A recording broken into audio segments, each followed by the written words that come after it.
जय श्री कृष्ण। आ विडियो में सूर्यनारायण धर्मराजा व्रतनी विधि तेनु महात्म्य अने कथा वार्ता सांभळशो। मित्रों, धर्मराजानुं आ व्रत मकर संक्रांतिथी लेवाय छे, जे 6 महीनानुं आ व्रत होय छे। व्रतनी विधि साव सहेली छे, जेमां कोई उपवास के एकटाणा नथी करवाना। मकर संक्रांतिना दिवसे प्रातःकाळे वहेला उठी स्नान कार्यथी परवारी व्रतनो संकल्प लेवो। भगवान सूर्यनारायणने प्रार्थना करवी के हे रविराय, मारा आ जन्मना अने पूर्व जन्मना पाप नष्ट करी कष्ट हरो। हे धरतीने अजवाळनार, पाताळने तारनार, प्राणी मात्रने अन्न आपनार हूँ तमने प्रणाम करूं छूं। मारी आदि व्याधि अने उपाधिने हरो। आ रीते भगवान सूर्यनारायणने प्रार्थना करी व्रतनी शरूआत करवी। व्रतनी विधिमां स्वच्छ अने पवित्र जग्याए आसन पाथरीने बेसवुं। लाकडानुं पाटलो अथवा स्वच्छ कपडुं पाथरी तेना पर चोखाथी सूर्यनारायण, शुभ स्वस्तिक अने निसरणी दौरवी, जेमां सौ प्रथम स्वस्तिक दौरवामां आवे छे। स्वस्तिक ए भगवान श्री गणेशनुं स्वरूप छे।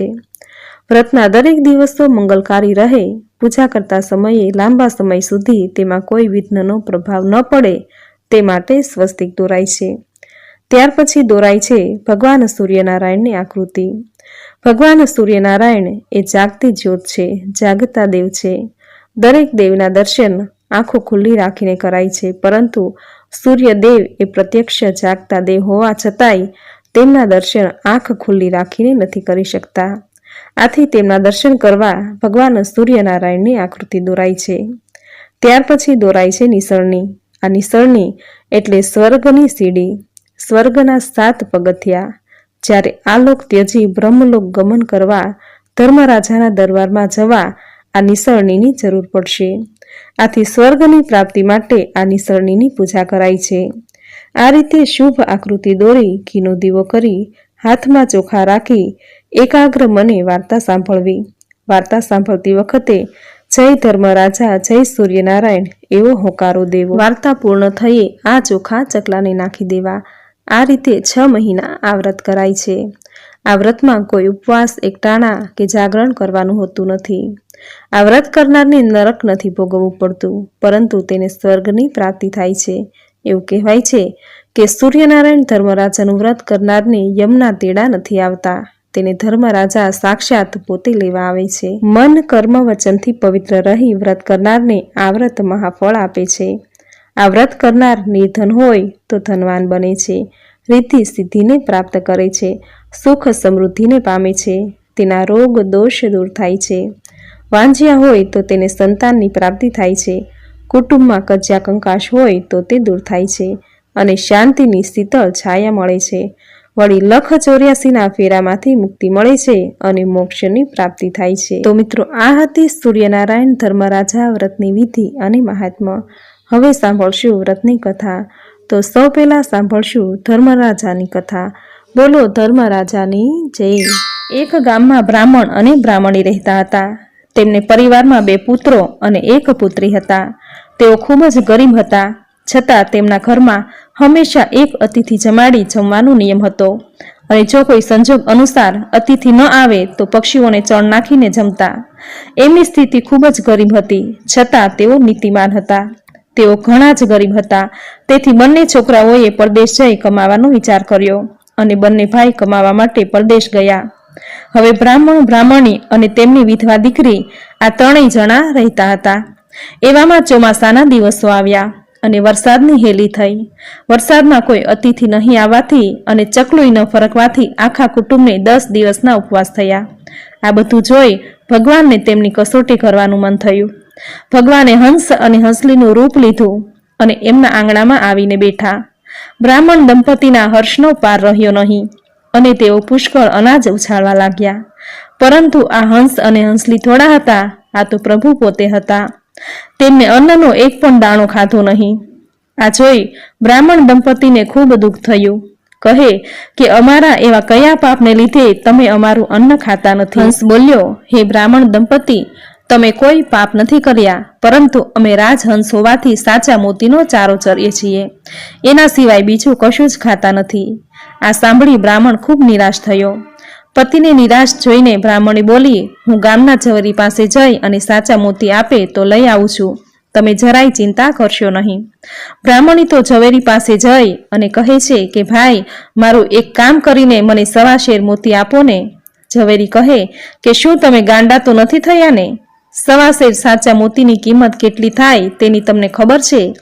બ્રાહ્મણી કહે, જે કિંમત થશે તે મારી પાસે ઘર છે તે વેચીને આપીશ. તમે ચિંતા ન કરશો, મને મોતી આપો. ઝવેરી બ્રાહ્મણીને ઓળખતો હતો કે આ બહેન હંમેશા સત્ય જ બોલે છે. તેથી ઝવેરીએ તેને 1.25 શેર સાચા મોતી જોખી આપ્યા. બ્રાહ્મણી મોતી લઈ આવી અને પોતાના આંગણામાં વેર્યા. પછી પાણીની કુંડી મૂકી. હંસ મોતી ચરી પાણી પી અને ઉડી ગયા. બ્રાહ્મણ અને બ્રાહ્મણીના હર્ષનો પાર ન રહ્યો. તેઓ ગયા પછી બધા સાથે જમવા બેઠા. જમીને બહાર આવ્યા પછી છોકરીની દ્રષ્ટિ આંગણામાં પડેલા મોતી પર પડી અને તે મોતી લઈ મા પાસે આવી. મા, મને આ એક મોતી મળ્યું. મા કહે, દીકરી, આ મોતી આપણાથી ન રખાય, તે તુલસી ક્યારામાં મૂકી આવ. દીકરી મોતીને તુલસી ક્યારામાં મૂકી આવી. પ્રાતઃકાળે બ્રાહ્મણ જ્યારે પૂજા પાઠ કરીને પાણી તુલસી ક્યારે રેડવા આવે છે તો તેણે એક સુંદર મજાનો છોડ જોયો. ડાળીએ ડાળીએ ચકચકિત મોતીના ઝુમખા ઝૂલી રહ્યા હતા. બ્રાહ્મણ દંપતી તથા દીકરીને આનંદની સાથોસાથ ગ્લાનિ પણ થઈ કે આ તો ગંગા પ્રાંગણમાં આવી તોય પાણી વિના તરસ્યા રહ્યા. બ્રાહ્મણે કહ્યું કે આંગણે આવેલા હંસ હંસલી એ ભગવાન વિષ્ણુ અને મા લક્ષ્મી સ્વરૂપે વધાર્યા હતા, પણ આપણે તેમને ઓળખી શક્યા નહીં. આ મોતીનો છોડ એ જ એમના આગમનની એંધાણી છે, નિશાની છે. પતિ પત્નીએ સઘળા મોતી છોડ પરથી ઉતારી ઝવેરીને ત્યાં ગયા અને ઝવેરીએ તો આવા અનમોલ મોતી જોઈ આશ્ચર્યમાં ગરકાવ થઈ ગયો. ભૂદેવ, આ મોતી તો અમૂલ્ય છે. આ મોતી મૃત્યુલોકની નહીં પણ સ્વર્ગની નિપજ છે. બોલો, કેટલી કિંમત આપું? 1 લાખ, 2 લાખ, 5 લાખ? બ્રાહ્મણ દંપતીએ આ મોતી થાપણ તરીકે રાખવા ઝવેરીને કહ્યું. માયા મૂડી ઝવેરીને સોંપી પોતે તે વ્રત કરવામાં તલ્લીન બની ગયો.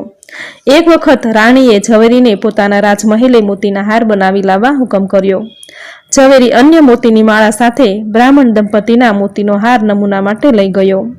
રાણીને આ મોતી ગમી ગયા. રાજા વાજાને વાંદરા. રાજાએ મોતીનો આ હાર આપવા કહ્યું. ઝવેરીએ કહ્યું, આ મોતી તો મારે ત્યાં ગીરવે રાખ્યા છે થાપણ તરીકે. બ્રાહ્મણ દંપતીએ મૂક્યા છે, માટે આપને આ હાર આપી શકું નહીં. રાજાના આગ્રહને લીધે ઝવેરીએ સત્ય હકીકત કહી સંભળાવી. આ ગામના એક બ્રાહ્મણને ઘેરે તુલસી ક્યારામાં આવા મોતીનો છોડ છે. આ છોડ પરથી મોતી રોજ ઉતરે છે. રાજાએ સેવકોને મોકલી બ્રાહ્મણને ત્યાંથી તુલસી ક્યારો જ મંગાવી લીધો. રાણી તો પ્રાતઃકાળે ઉઠી સ્નાન વિધિથી પરવારી પોખરાજ જેવા મોતી તોડવા ગઈ, પરંતુ છોડને સ્પર્શ કરતાની સાથે જ ચોંટી રહી. રાણીને છોડાવવા રાજા ગયો તો એ પણ ચોંટી ગયો. રાજાના હુકમથી પ્રધાને તાત્કાલિક બ્રાહ્મણને બોલાવ્યો. બ્રાહ્મણે ભગવાન શ્રી હરિ વિષ્ણુ અને મા લક્ષ્મીને પ્રાર્થના કરી અને રાજા રાણીને મુક્ત કર્યા. રાજાએ સત્વરે તુલસી ક્યારો બ્રાહ્મણને ત્યાં પહોંચાડી દેવા પ્રબંધ કર્યો. બ્રાહ્મણ મોતીના પ્રતાપે ગર્ભ શ્રીમંત બની ગયો. બ્રાહ્મણના 2 દીકરા પરદેશ હતા, તે આવ્યા. તેમણે સરખી ભાગે માલ મિલકતમાં ભાગ આપ્યો. દીકરીને પણ દીકરો માની સરખો ભાગ આપ્યો. દાન ધર્માદા માટે આ દંપતીએ જે કંઈ દ્રવ્ય રાખ્યું હતું તે શુભ કાર્યમાં વાપરી તેમણે જીવન સાર્થક કર્યું. કહેવાય છે કે જર જમીનને જોરું એ 3 કજિયાના ભેરું. જર એટલે પૈસો, પુત્રો, પુત્રવધુઓ અને પુત્રી વચ્ચે કુસમ થયો. પુત્રીએ જુદા રહેવાનું પસંદ કર્યું. પુત્રી ધર્મશીલ, શીલવંત, સુશિક્ષિત અને સંસ્કારિક હતી. માતા પિતા તરફથી જે કંઈ દ્રવ્યોપાર્જન થયું હતું તે શુભ કાર્યોમાં વાપરવા લાગી અને વ્રત ચાલુ જ રાખ્યું. પુત્રી અંતકાળે દાન ધર્માદો કરી સ્વર્ગે સીધાવી. જેણે વ્રત તપ કર્યા હોય, ગાયના દાન દીધા હોય, અન્નદાન કે વસ્ત્રદાન કર્યું હોય તે ધર્મરાજાના દરબારમાં જઈ શકે છે. આ પુત્રીનો ધર્મપ્રેમી જીવ ધર્મરાજાના દરબારમાં આવી પહોંચ્યો.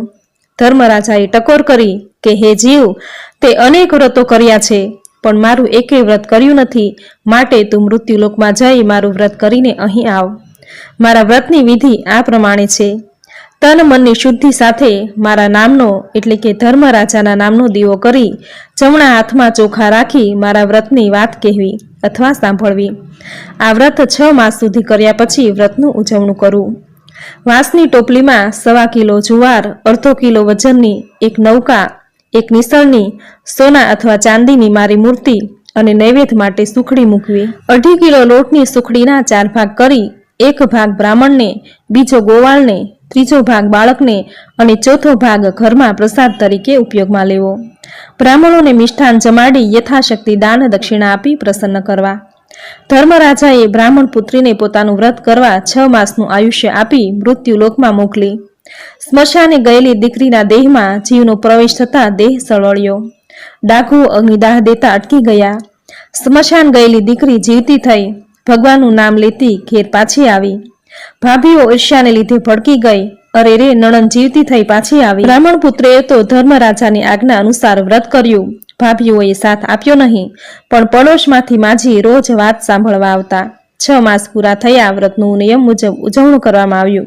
વ્રત ફળ્યું. બ્રાહ્મણ પુત્રી સાથે ડોશીમાને પણ સ્વર્ગની પ્રાપ્તિ થઈ. ધર્મરાજાના વ્રતનો મહિમા પણ અન્ય વ્રતના જેટલો જ છે. આ વ્રત જે કરે છે સહેજે સંસાર સાગર તરી જાય છે અને અંતે મોક્ષની ગતિને પામે છે. બોલો ધર્મરાજાની જય. હે ધર્મરાજા, તમે જેવા બ્રાહ્મણીને ફળ્યા, તેમની દીકરીને ફળ્યા, તેવું જ તમારું આ વ્રત કરનારને, વ્રતની કથા વાંચનારને, સાંભળનારને, કહેનારને સૌને ફળજો. જે કોઈ શ્રદ્ધા ભક્તિથી તમારું વ્રત કરે તેના પર અમી દ્રષ્ટિ રાખી અને સ્વર્ગમાં સ્થાન આપજો. જય ધર્મરાજા. તો મિત્રો, આ હતી ધર્મરાજાની વાર્તા. હવે સાંભળશું સૂર્યનારાયણ વ્રતની કથા. બોલો ભગવાન સૂર્યનારાયણની જય. તો સૂર્યનારાયણ વ્રતની કથા શરૂ કરીએ. સૂર્યનારાયણ ભગવાન પોતાની માતા સાથે જંગલમાં રહેતા હતા. સૂર્યનારાયણનું કામ એટલે પૃથ્વીની પ્રદક્ષિણા કરી જીવ માત્રનું ભરણ પોષણ કરવું. એક દિવસ સૂર્યનારાયણની માં કહે કે બેટા, હવે તો હું ઘરડી થઈ, મારાથી કામ થતું નથી, માટે તું જલ્દી લગ્ન કરે તો સારું. ત્યારે સૂર્યનારાયણે કહ્યું કે આ જંગલમાં એક રાણી છે, તેને રન્નાદે નામની દીકરી છે, તે મને ખૂબ જ પસંદ છે. તું જો એની સાથે મારી સગાઈ કરી આવ તો એ મને વધારે ગમશે. બીજા દિવસે સૂર્યનારાયણની માં રન્નાદે માતાની પાસે સૂર્યનારાયણનું માગું લઈ ગયા અને કહ્યું કે તમારી દીકરીની સગાઈ મારા દીકરા સાથે કરો. ત્યારે રન્નાદેની માએ કહ્યું કે ના હો, તમારો દીકરો સવારે બહાર જાય અને સાંજે ઘરે આવે, ત્યાં સુધી મારી દીકરી શું ભૂખી રહે? તમારા પુત્ર સાથે મારી દીકરીની સગાઈ હું નહીં કરું. સાંજે સૂર્યનારાયણ ઘરે આવ્યા ત્યારે માએ બધી વાત કહી તો એ નિરાશ થઈ ગયા. ત્યારે સૂર્યનારાયણ કહે કે ચિંતા ન કર, હું રન્નાદે સાથે જ પરણીશ. બીજા દિવસે સૂર્યનારાયણ ફરવા નીકળ્યા ત્યારે તેની માને કહ્યું કે આજે રન્નાદે તાવડી લેવા આવશે, તો તું કહેજે કે ઠીકરી ફૂટશે તો દીકરી લઈશ, શરત મંજૂર હોય તો લઈ જાવ. બપોરે ઉનાળાનો ધોમધકતો તાપ પડ્યો ત્યારે રન્નાદે કહે કે માં, મને ખૂબ જ તાપ લાગે છે, આજે શું ખાવાનું બનાવું?